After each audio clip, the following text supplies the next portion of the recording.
So what we're going to do right now is gather supplies that we would need if we were going to intubate a patient at the bedside.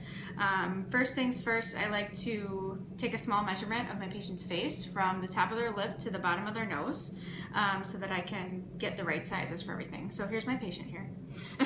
I'm going to measure from the nose to the top of the lip, and for this patient it's about the size of my pinky, so I can use that when I go to cut my supplies. So we're going to start from the skin and move our way out in terms of supply. So first things first, we need to use the benzoin skin prep right directly on the skin. So this opens up like this and cracks open inside the canister and fills the little chamber here, and you actually just rub it right on the skin of the patient. That has to completely dry. So while that's drying, you can cut your other supplies if you want. Here we have two sizes of Tegaderm. I don't know which size you guys have, but the larger size is nicer for cutting one whole piece instead of smaller pieces that you're going to fit together. So this piece is going to need to be about that width that you measured from the lip to the nose. So I cut directly down the center of the Tegaderm like this, and this is about the width that I measured.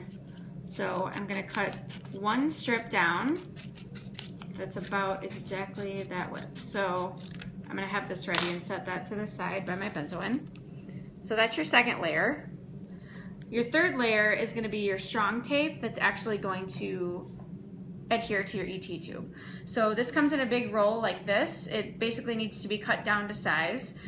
So what we do here is we adhere it to a small cutting board and kind of just flatten it out, sticky side down on the cutting board.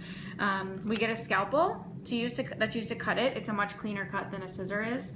And then you can also use a tongue blade to make a straight cut if you have an unsteady hand or whatever. So at this point, I like to also see the width of my patient's face, because this tape needs to be no further out than where their ears start. So you kind of need to know what size you're looking at to begin with. So you're going to need to cut the appropriate size. This child looks like they're about 6 months to a year, so you can cut the width that you need and basically cut for width first with your scalpel if I use the right side. Okay, then you can get rid of the rest of your roll. Next, the way that I'm going to cut this first is also about the exact same size as that first distance we talked about from the lip to the nose. So in this patient, I measured about my pinky like this. So total, you can make it a little bit bigger, but you're going to want to make your first cut lengthwise to be that width like this. So you're going to end up with a thicker piece of tape that's about this size. You're going to want to cut two of those because you're going to end up putting two right on top of each other. So you're going to need two that are the same size. And you just use the edge of that tongue blade to help you make a straight line. So now you can get rid of this big chunk too, just for purposes of not staring at it. So now you have the two pieces that are going to become the two tapes that hold onto your ET tube. The next thing that we like to do is basically make a cut down either side of the tape that does not meet in the middle.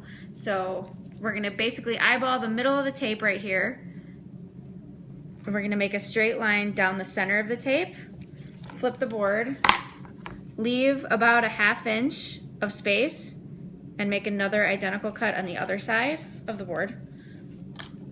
So now when I peel this off, you'll see that this basically gives you sort of an X shape for the tape. So this is what you end up with. And you would cut this 2 times, okay? So if you want, you can bring this on the cutting board to the bedside or what have you. We like to stick it here on the back of a Tegaderm. You can actually use the back of the Tegaderm to hold your tapes apart for you until you're ready for them. So like I said, you'll make 2 of these. So that is one. You'll cut your other one to look exactly the same. And then the last piece is going to be another piece of Tegaderm. You're going to cut a piece that's going to go on top of these 2 thick tapes, basically to keep saliva and other things from, saturating this tape and holding moisture on the patient's face. So I would just cut another piece slightly bigger than these tapes that's going to tape over all the way to the edge of these tapes and completely cover them. So that's basically what you would need for setup.